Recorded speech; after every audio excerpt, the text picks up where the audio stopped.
Good afternoon, everyone. It's Justice for Comics. It is Monday afternoon. Kind of doing these small, quick little videos on a particular subject. I thought I would do one real quick on Star Wars High Republic. This book came out a few weeks ago, 3 weeks ago maybe, to a lot of fanfare, a lot of promotion.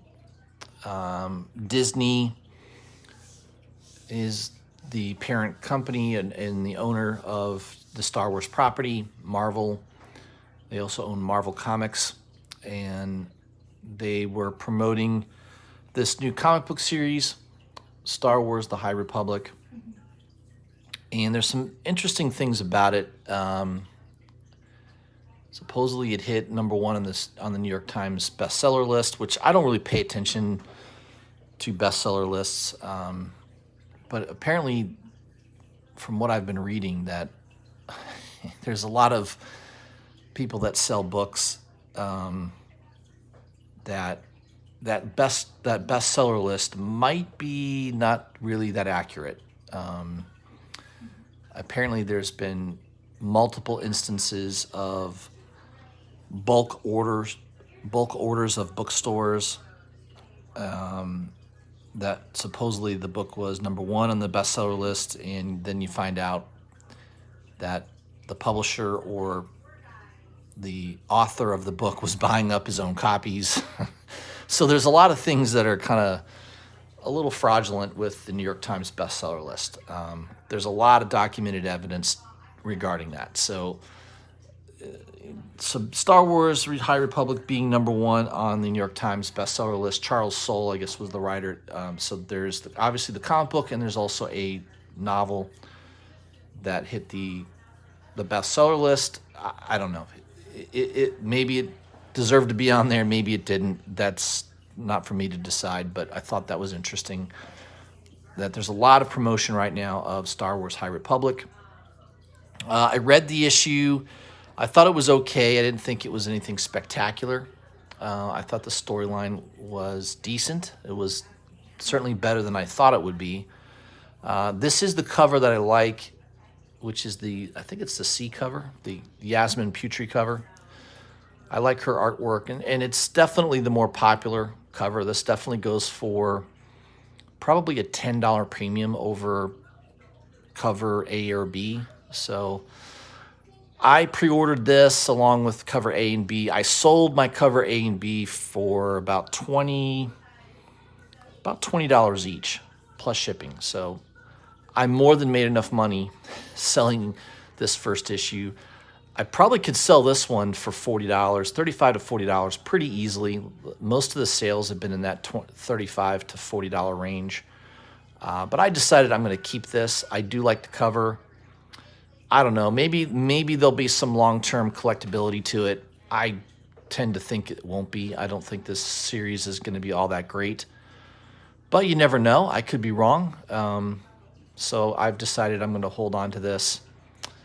And one of the topics I wanted to talk about, is some of the things that are going on with Marvel these days. I mean, it's been going on for a long time. We all know about incentive ratios. And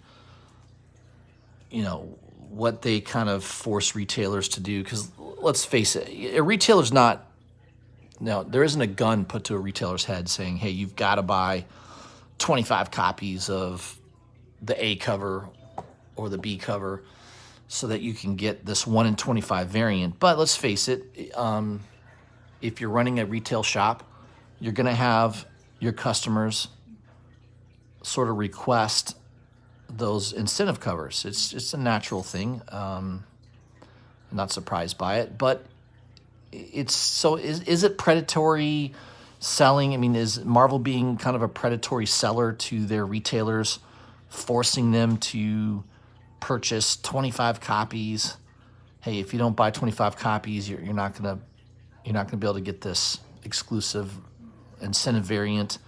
Or better yet, how about if you want to have your own cover? So if you're a shop and you're buddies with a comic book artist, let's say you're good friends with Gabriel Dell'Otto, and you call up Gabriel and say, hey, man, you want to do a Star Wars cover?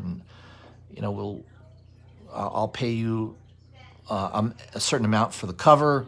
Maybe I'll give you a back end deal if it does really well. You could set up some kind of deal with an artist that you want to do the cover for, and then you contact Marvel, and Marvel Distribution says no problem.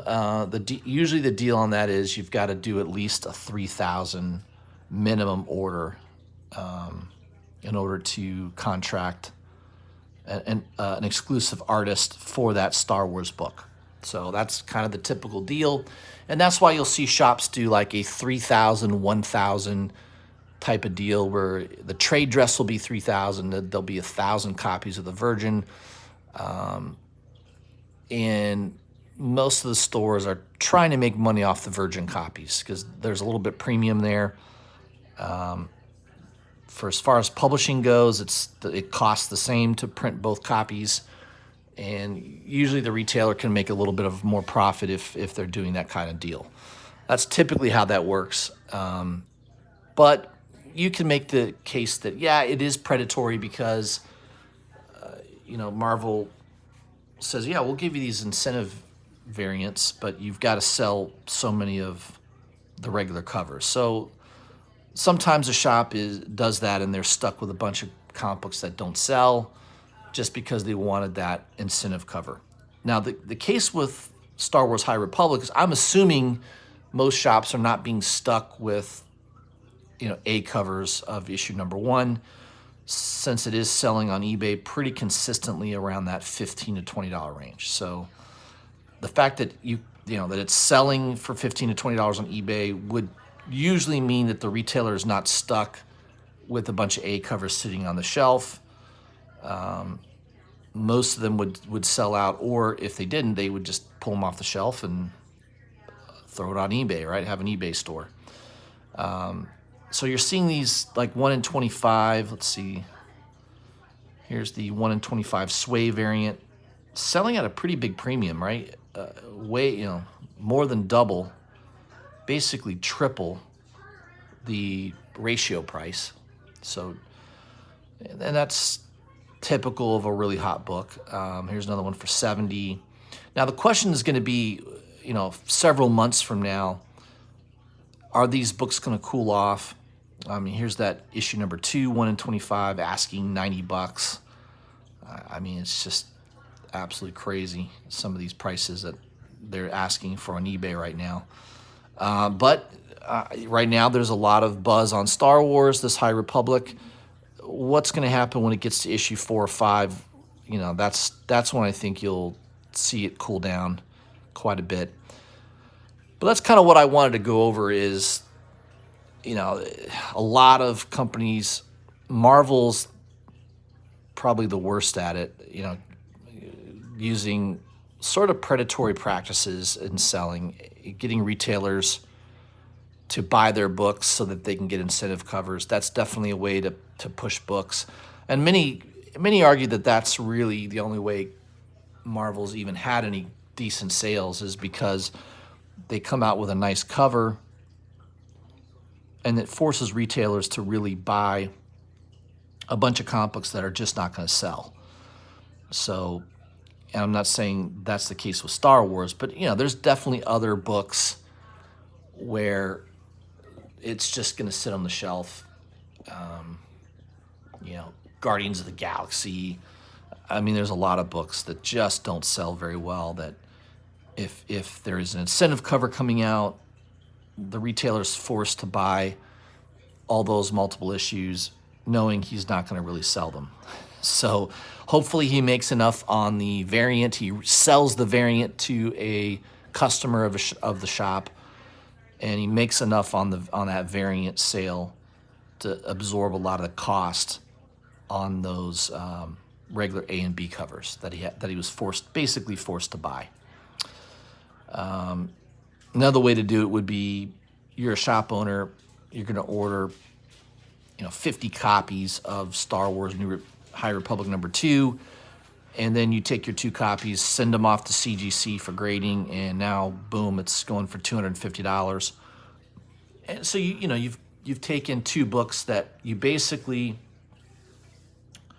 got for free from from Marvel because you're basically accepting 50 copies of selling that A and B cover, and then you're turning those two 1 in 25 variants into maybe a $200 to $250 sale, minus cost of getting it graded. Yeah, it does cost what, $30 to $35 to get something graded. Plus, you have to kind of wait a little length of time to get the book back. But there's some pretty good profit there, if you're a retailer. So I just thought that was interesting.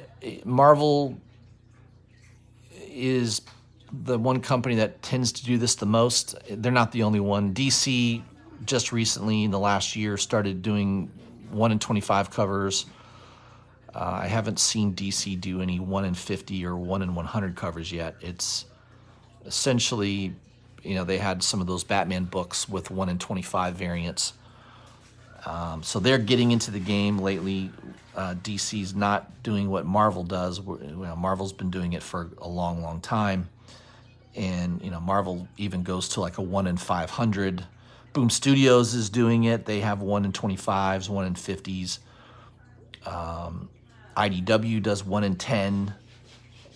Once in a while, IDW will do a 1 in 25. But for the most part, most of the comic book publishers are having incentive covers because it is a way to assist in selling more copies of a particular book. Especially if you can contract with a really good artist that does your incentive cover, it will absolutely create extra demand for those other copies in order to get that incentive cover. So, I just thought that was worth mentioning, that's what's going on in the comic book industry today. A lot of the sales, I think, are really based on people desiring the variants. And, of course, there's store variants as well. There's money to be made there. Marvel makes it pretty steep for you to get into that game. But that's kind of what's going on. It's not healthy, I think, long term, to kind of force your retailers to buy a bunch of product that may not do too well. So hopefully, when you're forced to buy something like this, you hope that it does well. Where there's going to be issues is going to be further down the series. The first issue usually sells pretty well. Second, third, we'll see where Star Wars High Republic is by the third or fourth issue. I expect demand to drop off pretty extensively at that point. But who knows? It may not be that way. But that's all I had for you. Just a quick video on Star Wars High Republic, in whether Marvel is using predatory sales practices to load people up with Star Wars books. If you haven't already, please subscribe to my channel. Hit the bell for notifications. Leave me a comment. Let me know what you think of this. And I'll see you guys in the next video, probably tomorrow. I do plan on doing a live stream tomorrow evening. All right, guys. Thanks a lot.